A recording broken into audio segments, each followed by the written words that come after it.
Welcome to Real Estate Coaching Radio, starring award-winning real estate coaches and #1 international best-selling authors, Tim and Julie Harris. This is the #1 daily radio show for realtors looking for a no BS, authentic, real-time coaching experience. What's really working in today's market, how to generate more leads, make more money, and have more time for what you love in your life. And now your hosts, Tim and Julie Harris. Welcome back, and today is day 3, and this is proving to be a very popular topic, 20 hidden sources of homes for sale, and we're actually giving you more than 20 sources of homes for sale during this podcast series. And today's podcast is sponsored by all of you. That's right, you guys are sponsoring our podcast. How? Because you continue to make this the #1 listened to daily podcast for real estate professionals in at least the United States, and we're listened to in 61 different countries, and we do pay special homage to all of our forward deployed military folks. I know we are listened to a lot in military bases around the world, so we honor all of your commitment to protecting our country. And remember, guys, please do give us a 5-star review on iTunes, a 5-star review on Spotify. If you're listening to us on iTunes, please remember to subscribe, and even though I can't believe I'm saying this, smash the like button on YouTube. The person that's helping us with all this told me to make sure we ask you guys to smash the like button, which I assume means you're just supposed to, click the little blue thing. Click the little blue thing that has the thumb up in the air. Yeah. But yes, thank you for continuing to make this #1 Listen to daily podcast for real estate professionals. And please do continue to support us by giving us a 5-star review on iTunes, 5-star review on Spotify, or really whichever widget you're listening to, but chances are it's one of those two things. iTunes is something like 95% of all of our downloads. And then if you are listening to us on our fledgling YouTube station, our channel, please do smash the like button and please do subscribe. We certainly appreciate your continued support.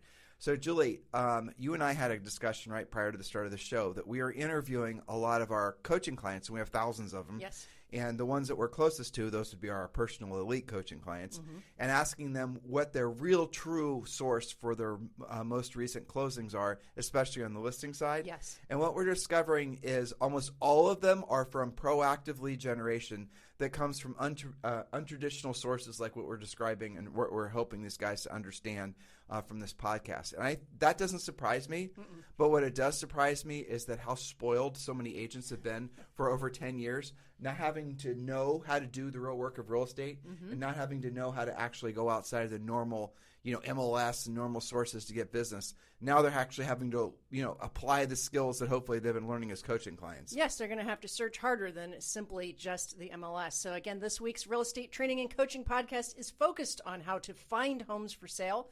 The simple fact is that using the MLS, Zillow, Realtor.com as your primary place to search for homes for sale are over. To succeed in this market, a real estate agent must search for homes for sale in places other agents don't or won't. And yes, that takes skill and an updated approach. I think you said it right. They've been a bit spoiled, if we're being honest. When interest rates have been below 5% for more than a decade, I read an article about that, and I thought, that's right. For more than 10 years, they've been that low. That's amazing. Incredible. And, for the past several years, home prices have been going up. Equity has been surging. So pretty much everybody was a moving enthusiast. Well, now that there's just a little bit of a change to the market, you guys are having to up your skill level. Not everybody is moving for fun anymore. I feel that we should remind everyone that anyone who has maybe yourselves, right? Maybe you're a consumer listening. Not a big fan of that word, but maybe you're someone who's thinking about buying or selling and you're listening and you're not even licensed, or you're thinking about purchasing for yourself. I'm here to tell you guys that this is absolutely positively the perfect time to be transacting. This is absolutely perfectly the best time to be buying a house, especially if you're renting now. Don't delay, because there's zero chance that the home prices over a long period of time will ever do anything other than continue to inflate. And there's all kinds of different research and studies that have been done on all this, but here's the moral of the story. Your parents' house, right, wherever it is, you probably in the United States, most of you, how much was that house worth when they bought it? Chances are the same price as maybe a mid-range car, not even a luxury car, a new car probably. I think the new cars in the United States right now, the average price is like $43,000 or something. Yeah. Chances are the house that your parents bought that you were raised in cost something like that. Now what it's worth, 10 times that, 20 times that. that trajectory will continue. That long-term appreciation or inflation trend will continue. What also will continue is if you're renting, the cost of rents are going to continue to increase, usually pacing with, obviously, the inflated prices of real estate.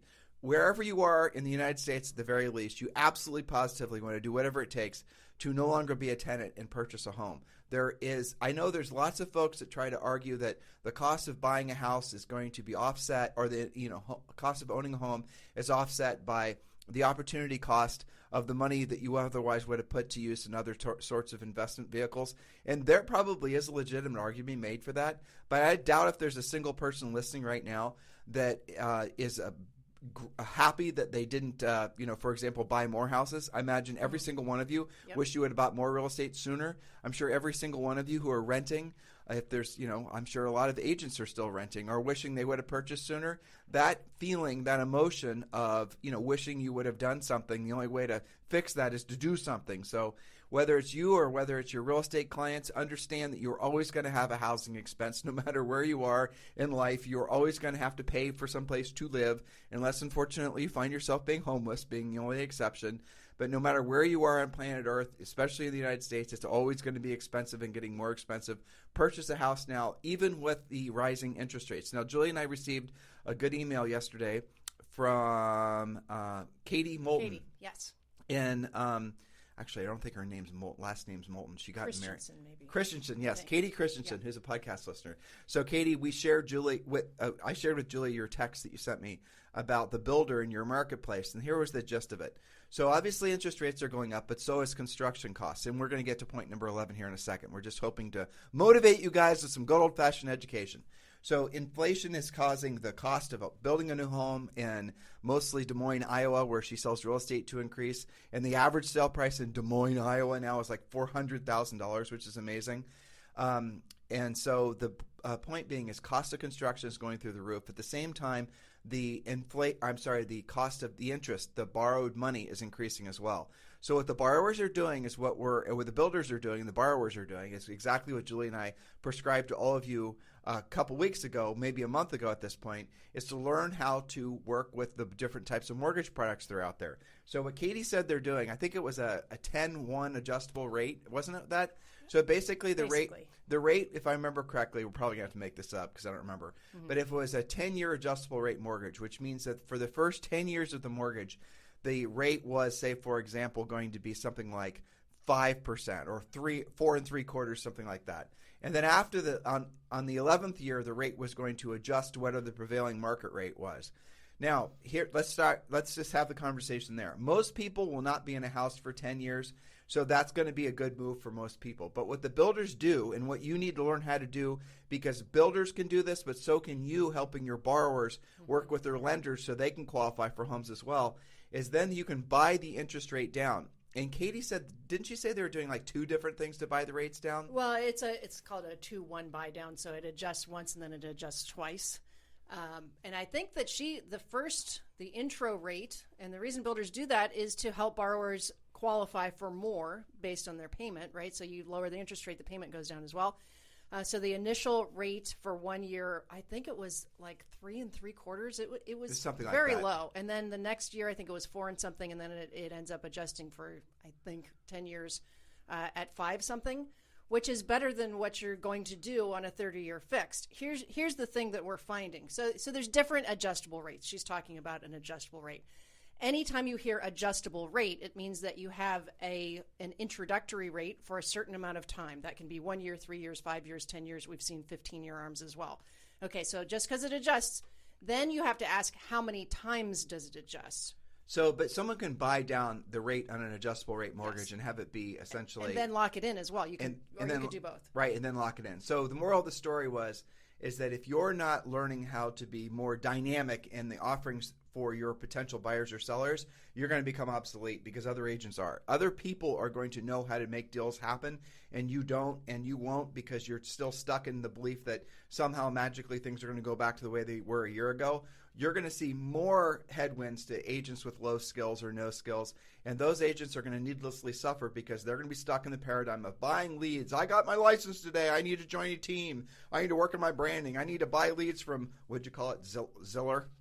from Zillow. Yeah, I need to do all this. No, you need to learn how to be a real estate professional. And a real estate professional, just like any professional, your real mission in life is to solve the other problem solve the problem of the other person, and that other person is your customer. So if you're not able to solve their problem because you don't know how, then you're essentially not a very good professional, and you're not going to stay in the business because people won't choose to do business with you.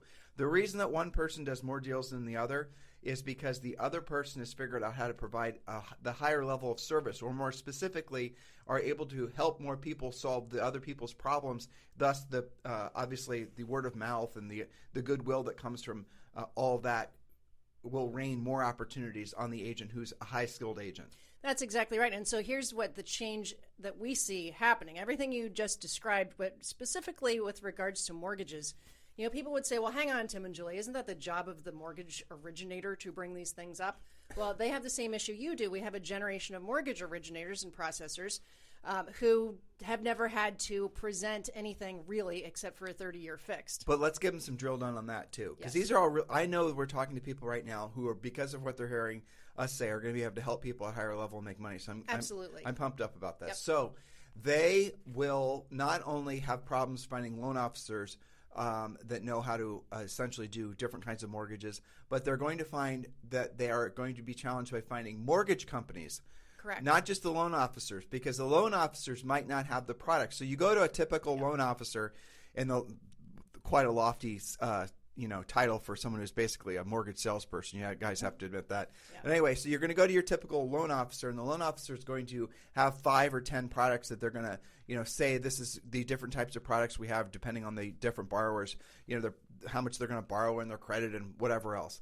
Well, that menu of different mortgages might not be the same as another mortgage broker who has a completely different set of products. So unless you're going and searching out for the different mortgage brokers, mortgage salespeople who have the greatest variety of products, and you might find, this is what Julie and I did when we sold real estate, we had a loan officer for the lower end stuff, middle range stuff, and upper end stuff.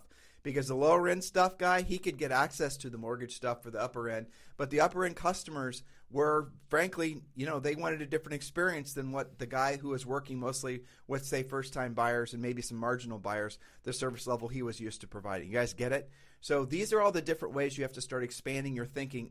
There is no one-size-fits-all loan officer, and unfortunately, your loan officers, they will never tell you that they don't have the product. They won't even say, well, you know what, Bob, you need to go next door because ABC Mortgage has got a product that's perfect for your borrower.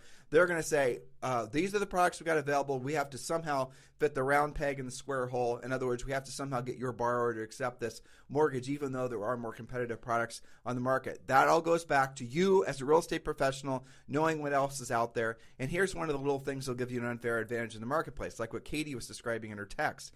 If you know of a particular builder, for example, that's being creative with more financing, or if you know of a particular bank or several lenders, you're going to have, again, an unfair advantage in the marketplace. And I can give you guys tons of examples, but one just popped to mind. Mm-hmm. Do you remember when Countrywide, and this was back, this is dating us, right? Because Countrywide came and went, but we were selling real estate in Columbus, Ohio, and Countrywide started, obviously was becoming a national lender, and they were undercutting all of the local lenders, not by a little, by a crap ton. And they didn't have all their overlays, which made it so more people could get mortgages. And I bet you it was within 12 months, the Countrywide had captured probably, at least from the resale realtors like we were, I bet you they captured at least 50% of the business. At least. I mean, I remember distinctly because we did roundtable closings, so I was there for the mortgage signing, right? It was like everybody did Countrywide. Every single closing for a good 6-month stretch, unless there was something unusual about the borrower, everybody went to Countrywide. They also had this thing they were doing. It was more than that. It lasted years. And where Countrywide went wrong is they started doing subprime loans. That's right. It lasted until subprime. But they did some interesting creative things. Like they had a clause in there that said that, and this was way before mortgage crash caused people to even think about this, but they had this thing that everybody liked, which was if you lose your job, you are okay for 6 months. They had this, I forget what they called it. It was like a homeowner's mortgage insurance happiness program or something. and where they wouldn't report your credit. It was basically like a mini mod, essentially, or a mini forbearance that was baked into the mortgage documents where if that happened, you were good. And the builders loved this because it was a selling point. The builders were pushing business to Countrywide as well.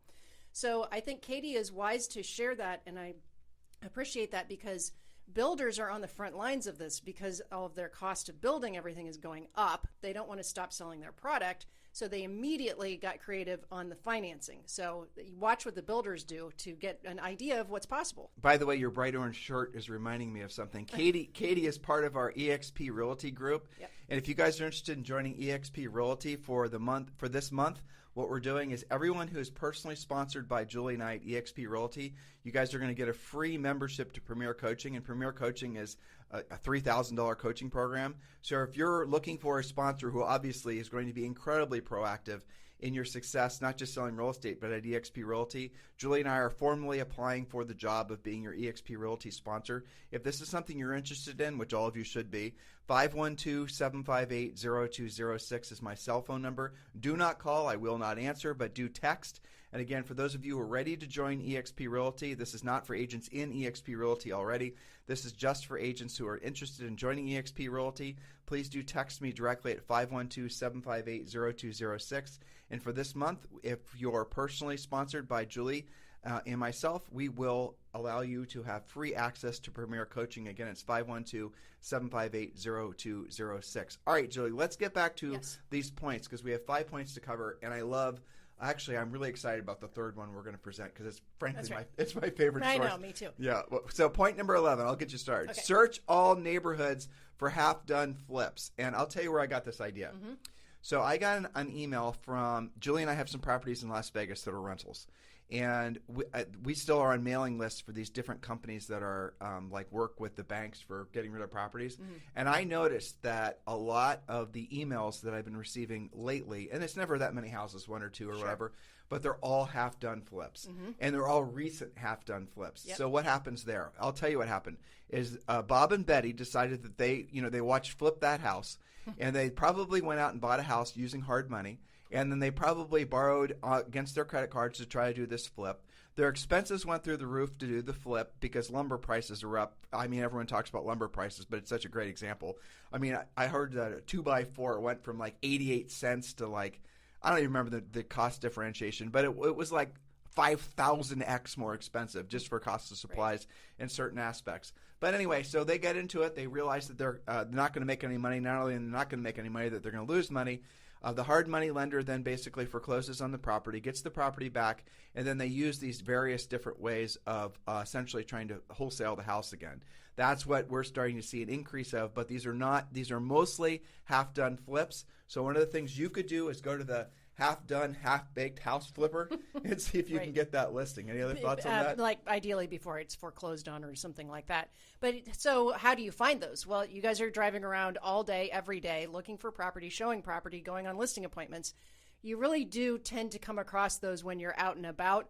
But sometimes you will see those in the MLS. Sometimes you will see them on neighborhood sites, or you may have one going on in your neighborhood. Stop by, get to know what's going on. And we'll give you an ancillary suggestion on that one. Now, this one's a little bit deep in the weeds, not a good fit for everyone, but you do occasionally run across what the industry calls a hard money lender. Mm-hmm. Julie and I have done some hard money lending before. And basically what that is when someone they need just temporary financing and they can't get it anywhere else for whatever reason. So you'll give someone a hard money loan, and sometimes it'll be for, $50,000 or other times $25,000 or sometimes a hell of a lot more. We had a hard money lender that we work with for some of our problem clients in Columbus, and he would loan up to $1 million.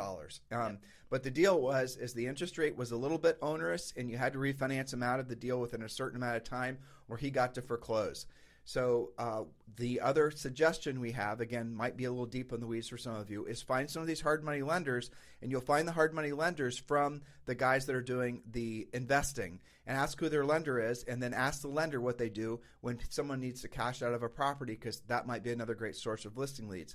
Now, something else that's not on our list, but I'm going to give you guys this since you're such loyal podcast listeners, is start going to all the investor meetups. That's not a point, is it?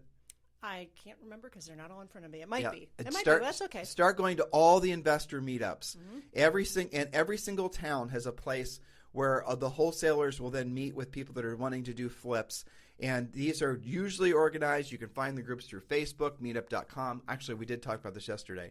But if you start going there, you're going to start meeting more people that are in the wholesale. Now, what all a wholesaler is somebody that thinks that they're going to be able to find some distressed seller or some seller that's willing to sell for less than retail.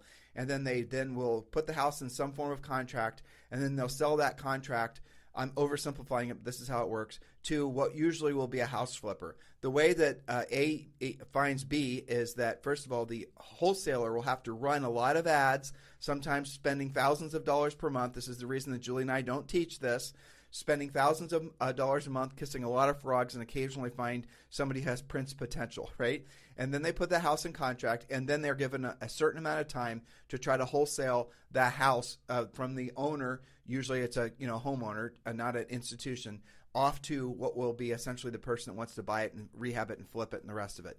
That they try to margin the contract. That's basically how these guys make their money. They don't have to have real estate licenses to do this. Again, that's not something we teach. That's the end of the investment into the industry is so frankly gross that Julie and I don't spend a lot of time in that into the pond. It's not someplace we like to swim because it has so many charlatans that are occupying that space. But you can go to these investor things and you get to meet the guys that are doing the wholesaling. You get to meet the guys that are doing the flipping. You might trip over some hard money lenders. Sometimes the guys doing the flipping also do hard money lending. And you can start creating conversations with folks. Now, why the hell would they want to talk with you? Because they know you're on the front lines and you're going to stumble across opportunities, and you're then going to bring them opportunities. One of the things that we suggest all of you do is create and this is what the wholesalers do. So wholesalers will get together a bunch of house flippers that they'll put together usually an email list. And the email list could be don't make it too complicated. It could be SMS, it could be email, it could be WhatsApp, it could be a Facebook group. And then when they come across a house that they have essentially secured that they want to wholesale, then they'll post it up and it's first come, first serve, and it's basically whoever acts the fastest on the house flipping side will be able to secure the property. That's how that industry works. Well, you guys can be part of that same group, and you can start learning about these properties. You then can find out who secured the property. You then can go out and get to know that person who's flipping the house and create relationships that way. This is how you essentially earn business earn money in a changing market like this. And if you're wondering where all the listings are, they are to be found exactly where we're describing to find them. It's a function of you just, frankly, to start looking for them and doing the real work.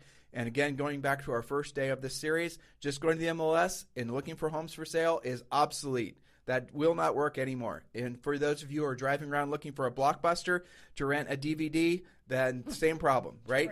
Then you guys get the point? It's an obsolete way to find real estate. You have to go out and find real estate the good old-fashioned way, which is doing what you don't want to do when you don't want to do it at the highest level. Point number 12, Julie Harris. Point number 12, condo or apartment conversions. There are still new or newer neighborhoods or buildings that have been rentals but are now becoming resales. There's different flavors of this. I see this from coaching clients, especially who sell very urban environments like Miami, Chicago. LA has a lot of this type of thing. They can be older apartment buildings that are converting into condos, or they could be newer ones like Las Vegas has a lot of these that had become high-end apartments and then now are becoming resales. We'll give you guys an example because we happen to own some units in this development. It's Loft 5 and it's in Las Vegas, and these were originally developed during the boom, and they were these postmodern, I think they're amazing. Julie thinks they look like East German army barracks, but I think they're awesome. Let's just say modern. Yeah, they're very, very modern, kind of cold and stark, and something you'd picture on cementy. Cementy has cement overtones, but I think they're cool. Anyway, so we own some of these. Now, we bought these when they were with the FDIC, and Julie and I bought these through auction.com when the lender was dumping them. Now, we actually bought ours that had been foreclosed upon that were purchased by investors, and then we were buying them. We bought them back in like 07, 08. So you can imagine back then. Now, here's the amazing thing. These originally were retailing back then for $475 all the way up to like $550, $600. And when they were selling at the bottom of the market, they were selling for $100, $105. Now, here's what happened. There was only in these many buildings, there were only a few that ended up in the hands of end users or investors like Julie and I. The rest were sold, and a big bulk of them were sold. I think it wasn't the FDIC. I think BlackRock ended up selling, something like that. Some institutional investor ended up with them, but sold the whole mess of them to one investor who now owns all of them. Nope, okay. This was owned by an individual gal who sold her tech company. That's right. Yep, and so she sold her tech company. She bought a whole bunch of investment properties in Las Vegas. Why am I telling you all this? Because those units were originally designed to be retail units. They're originally designed to be sold onto the market. As condos. As condos, right. She kept them as rental properties because obviously they're great rental properties. Mm-hmm. Now, I would imagine that considering how many buildings there are, considering what the market's doing right now, there probably is a chance that if you were to approach the owner and you were to ask them, well, you realize now that you could probably 5x your return on investment on each of these units. Actually, I believe her entry point was less than $100,000 per unit, so she could easily 5x. So if she sold one building, she could make tens of millions of dollars just off the fact that she bought these when the market was flat. Now, that would be an interesting conversation for you guys to have on a micro level in your marketplace of any of these originally developed to be condo units that were converted to rental units after the boom that might want to come back on the market as condo units. There are lots of those all over the country. You just have to dig a little bit deeper. Well, so one way to find them is to do a year-built search. These would probably be like 2004 to 2007, somewhere in that realm. But there's another advantage to having those conversations with investors that have multiple properties. That's one conversation, potentially a lot of listings that could come down the pipe. So the next one I think is perhaps our mutual favorite, which is point number 13, expired listings. Yes, you knew it was coming. Recent expireds, older expireds, really old expireds. You probably can get them their price in today's market. Offer to provide a new comparative market analysis and see what this does to their plans. Yeah, I mean, that's it. Old expireds, new expireds. If Julie and I were to get back in the business, that is the absolute first thing that we would start going after. And a lot of times it's similar to calling your centers of influence past clients, frankly. They have no clue how much the property is worth.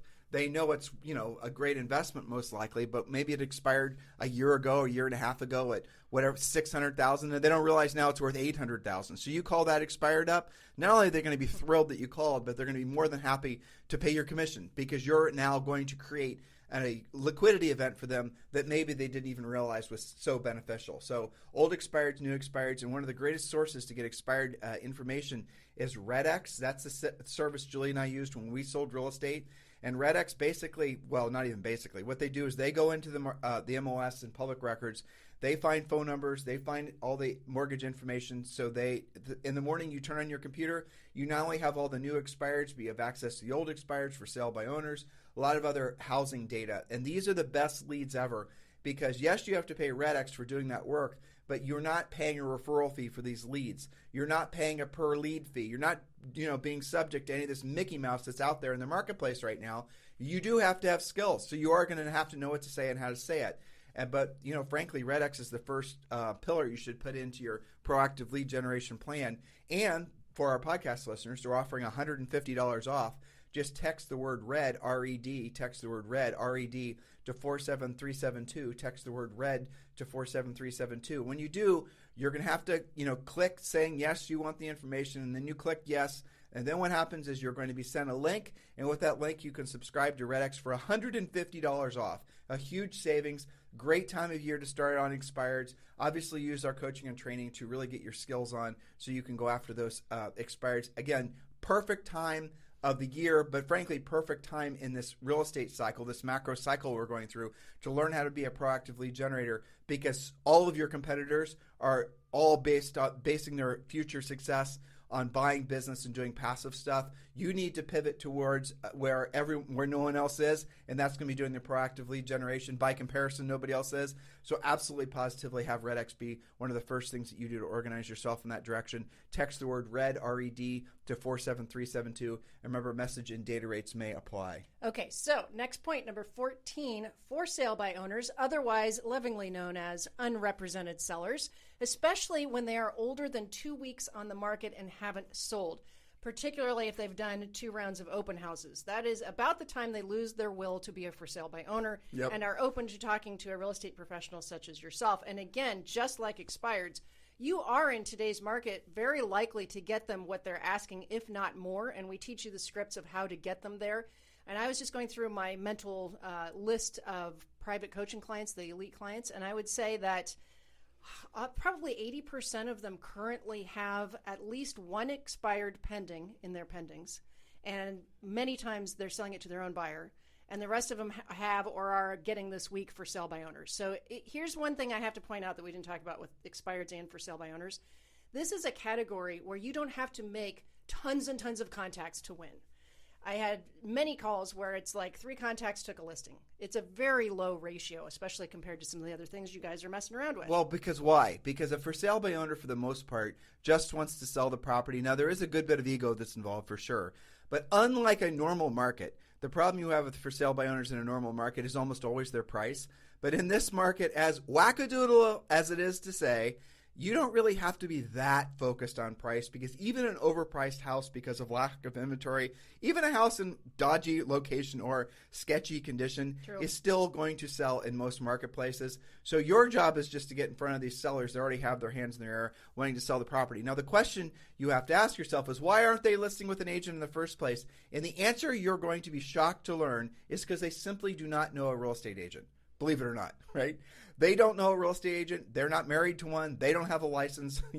Unlike the rest of the world, this is the canary that does not have in the coal mine, that does not have a real estate license. You can then call those people. And here's the real bottom line, Mr. Seller. Listen, I appreciate the fact that you want to sell the property yourself, and the fact is, I'm positive you can. You've done a great job conditioning the house.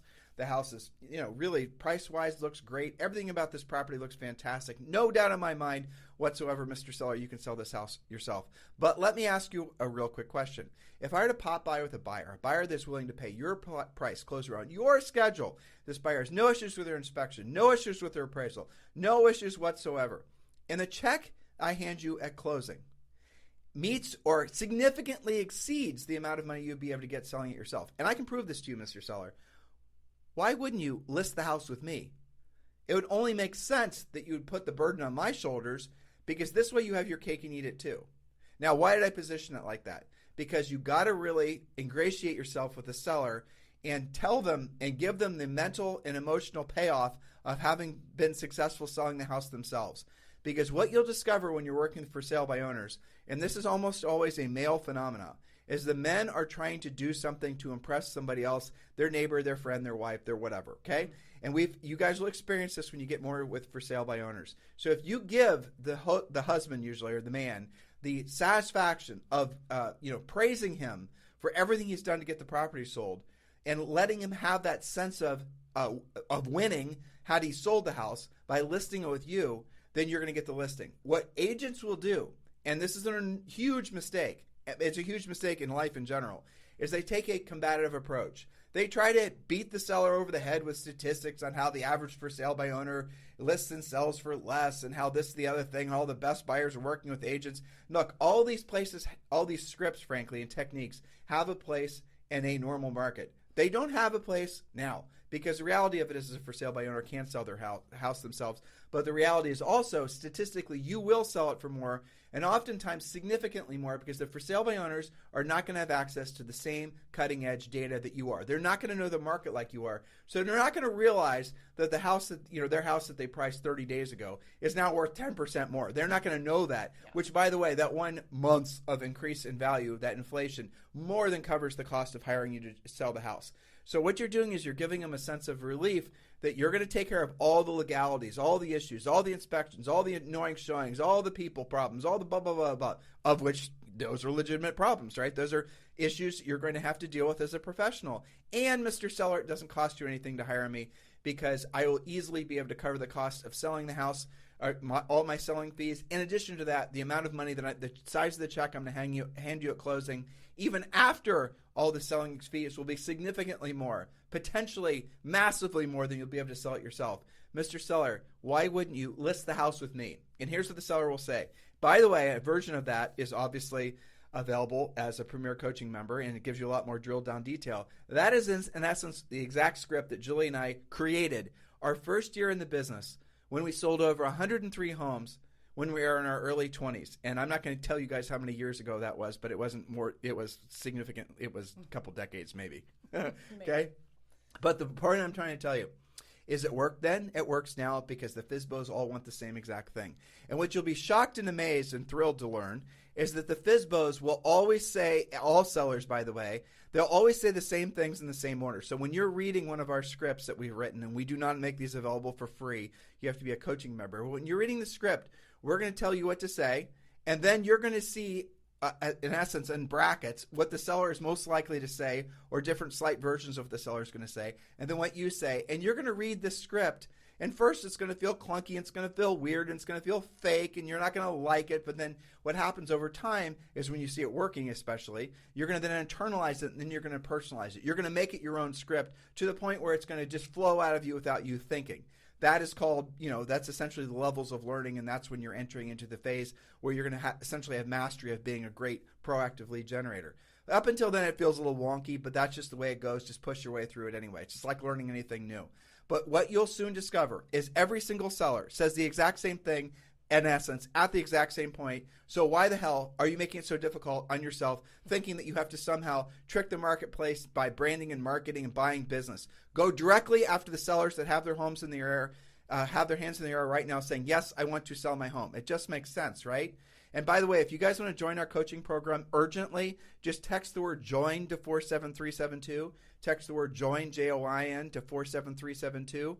And you can schedule yourself to have a free coaching call with one of our new member coaches. They're also going to give you the real estate treasure map, but also answer any questions you have about our premier coaching program. Text the word JOIN, JOIN, to 47372, and you can choose your day and your time of your free coaching session. All right, Julie, point number 15. All right, 2 more points. Number 15, absentee owners. There are lots of companies that provide these lists of information. re-investorlist.com is one.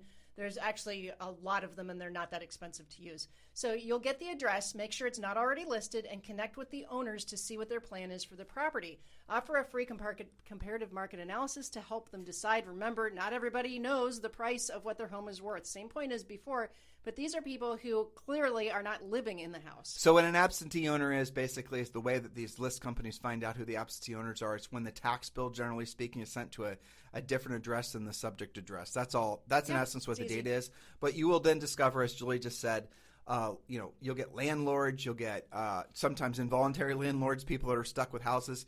You'll get people that were bought properties and investments and it didn't work out. You're going to get a whole litany of people that probably are going to be at one stage or another ready to sell the house, especially when you call them and tell them they won the real estate lottery. Mr. Seller, do you realize what your house is worth in this market? Those are the conversations. If you guys are in any way fearful of making prospecting calls, proactive lead generation calls, just understand that every conversation you're going to have, the seller is going to be thrilled to talk to you because you're telling them nothing but good news, right? That's not a normal market. No, trust me. It's a blessing. It's a For you not to embrace it is bonker balls. Right. That's what we're trying. Bonker balls, exactly. Every single seller you're going to talk to for at least probably the next 18 months is going to be thrilled with what you have to tell them because you're going to be inflation, unemployment, politics, blah, blah, blah, blah. But you are the bright light in their day where you're going to say, Mr. Seller, you know that house you bought 5 years ago? You know that property? Yeah, the one on the other side of town where you thought you were going to be a Mr. Fix-It and you turned into a long-term rental. Well, I have great news for you. That place is now worth double what you paid for it. You are a brilliant investor. Now let's cash out. Congratulations, you've won the real estate lottery. Yes, exactly. What does that do to your plans, right? So I know you and I, who do this all the time, all day long, we play this game with each other. You'll look up something, you'll go, you're not going to believe what this rental we bought in 1998 is now worth. It's incredible. Yeah. So don't think everybody already knows that. It's your job to tell them. But it's worth pointing this out, Julie. It's don't get like Julie and I, we've been married for 31 years. We've been buying real estate for 30 years. So you're going to hear and people like us celebrate our victories, but our victories did not come from flipping. No. Our victories came from holding and never selling. And I know that puts your money in money jail in essence because it's hard to leverage. But here I'll give you guys a quick, and if you want to talk investing, here's a quick, thought for you. Buy property, never sell it. Buy property that's easily rented, single-family homes prominently. Those should always be your first handful of homes. A lot of people will argue with me, and that's fine. But single-family homes are easiest to rent, appreciate the most, and also are going to be, frankly, generally speaking, the best long-term holds because of the fact that single-family home neighborhoods have a tendency not to go with big upswings and downswings, as you will in multifamily areas. Multifamily areas where you have a bunch of, multifamily homes or multifamily buildings, and they're owned by a bunch of different investors. As those properties start to go through maintenance cycles, who's to say whether the investor down the road is going to keep his place painted and the roofs cleaned, and the next thing he's going to drop his rent, and that's going to trash the rental potential of all the whole damn street, even though yours are in tip-top shape. That's the problem of which many also, fall from multifamilies that you don't deal with single families. But the best time to plant a tree was, 10 years ago. But the second best time to plant a tree is now, and that goes with buying homes too.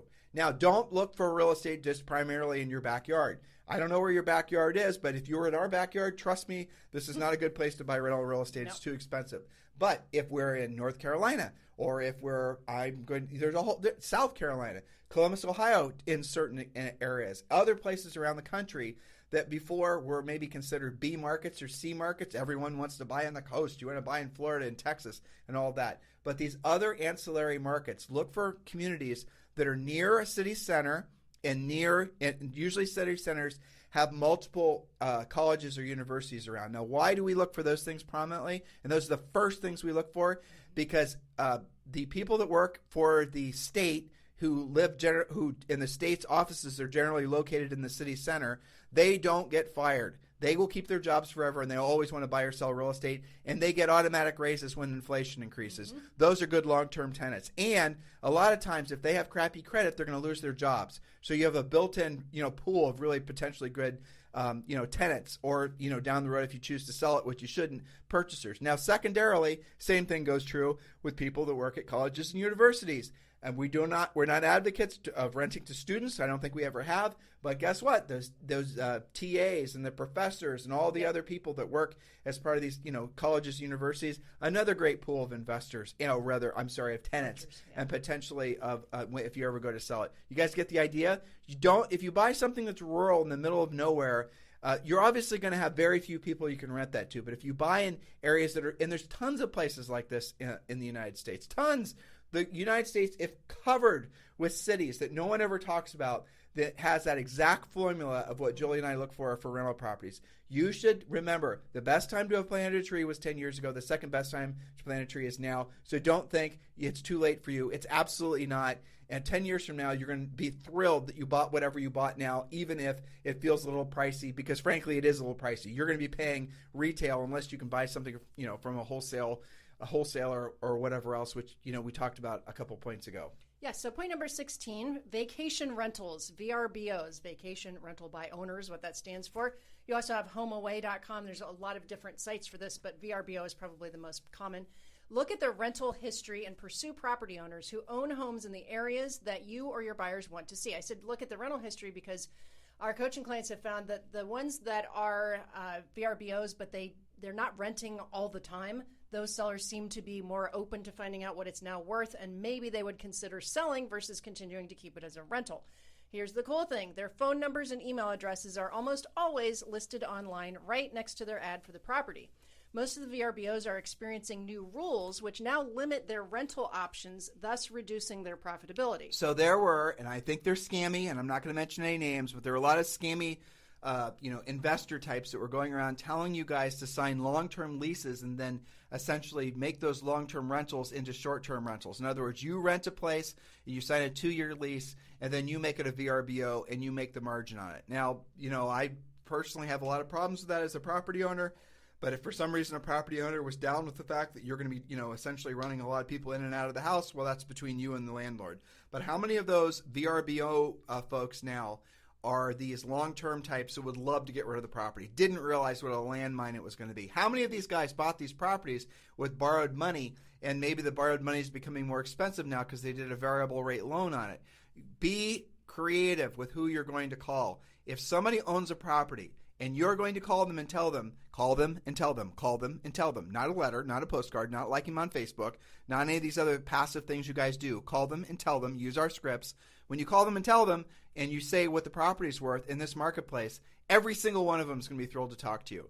Now, don't just assume that they bought this as a long-term investment hedge, or they're not most likely that sophisticated. They just somehow ended up with it and probably would love to sell it and, buy a boat. You guys don't know. You got to make the calls. Yeah. That's where the inventory is hidden.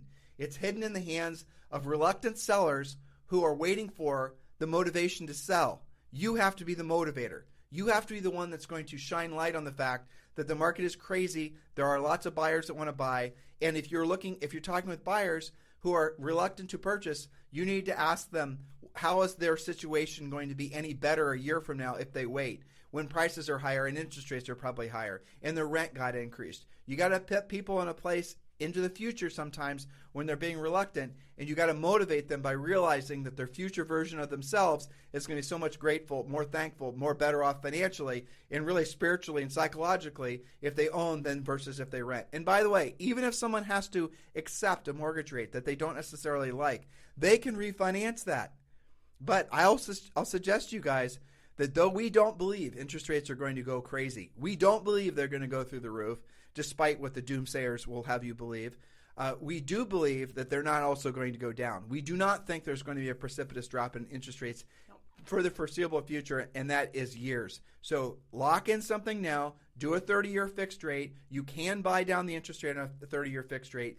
Be creative. You guys listening to this podcast on a regular basis, you know that Julie and I are skills-based. You did not hear a single gimmick idea. We did not talk to you about running social ads or creating squeeze pages or trying to essentially use colors and thumbnails and everything else to try to manipulate people into taking action. We want you to take action by being proactive and going after the business. You intuitively know what we're telling you to do is going to get you to the end zone the fastest. You intuitively know at the end of the day, if you're going to survive and thrive in this business, you're going to have to learn how to do the proactive work. And if you don't, you also intuitively know that you're probably going to fail. So I would strongly suggest you take action now, be proactive now, learn how to actually be a professional real estate person. On the other side of this transition that we're entering into now, which will most likely last years, you're going to be so much stronger, so much more confident. You're going to be so much, frankly, richer, not just financially, but also as a person from all the people you've helped. This is your time, but you have to now learn how to have the skills to make it so that you're relevant. Otherwise, don't be surprised when essentially time passes you by. And that can happen at any age, by the way, not just when you're older. It happens actually a lot faster when you're younger. Because you don't have the benefit of having a lot of long-term centers of influence and past clients and relationships and all the rest of it. Older folks always have an advantage in real estate because they know more people who are already in real estate. Younger people, most of your centers of influence and past clients, like when Julie and I got into business, they're renting, they're not owning. They're maybe thinking about buying someday. So guys, it does not matter what your age is, what your experience level is, whether you're full-time or part-time. This can be the best market for you if you're willing to put in the effort. There are no easy buttons. There are no shortcuts. There are no gimmicks. We're believers in doing what you don't want to do when you don't want to do it at the highest level. Our message does not appeal to everyone, but that's fine because the people it appeals to, those are our people, and those are the people that we want to help. Anything you'd like to say? Well, there's an old saying which goes, take what the market's willing to give you. And I always think, because I just think to myself on all these coaching calls and talking to the coaches and hearing all these stories, what an enormous blessing this market is that it is handing you things to talk about, which are all positive. Okay, you've got to learn a little bit more about how interest rates work, but it's still extremely low. And the fact that every single call you can talk about, can you believe what your house is worth in today's market? That is unusual. I know it seems normal for many of you guys listening, but it is unusual. Just the fact that they don't have to learn yet, by the way. It's coming, guys. Mm-hmm. Just the fact that they don't have to learn how to Dr. Phil sellers about condition, about price, about location. Right, just price the reductions fact and all that. Guys, listen, I promise you, when the market shifts, there are volumes of scripts you're going to have to learn on how to psychologically help the seller realize that they need to, it's called lowering the price, but we say it, nicely, reposition the house in the market so it correctly reflects the market's expectations. But when the market starts to adjust, when homes don't sell themselves, when buyer expectations change, when sellers are still stuck in that, greedy phase, even though the prices aren't going to support their greed, all those types of things, that's when things get really hard. We're not there yet, but we are absolutely headed in that direction. So make the most of what this market has to give you guys. That is really the bottom line, isn't it? Yep. And so for those of you who are interested in joining eXp Realty for this month only, When you join eXp Realty and Julie Harris is your sponsor at eXp Realty, we will be giving you Premier Coaching for free. And that does include a daily semi-private coaching call. So absolutely positively take action on that. It is for this month only. So if you're in the process of joining eXp Realty and you have not chosen a sponsor, just name Julie Harris from Georgetown, Texas as your sponsor. Otherwise, you can just text me directly. I can answer any questions, 512-758-0206. In the meantime, you guys have a fantastic day. We'll talk with you on the show tomorrow. This podcast is a part of the C-Suite Radio Network. For more top business podcasts, visit c-suiteradio.com.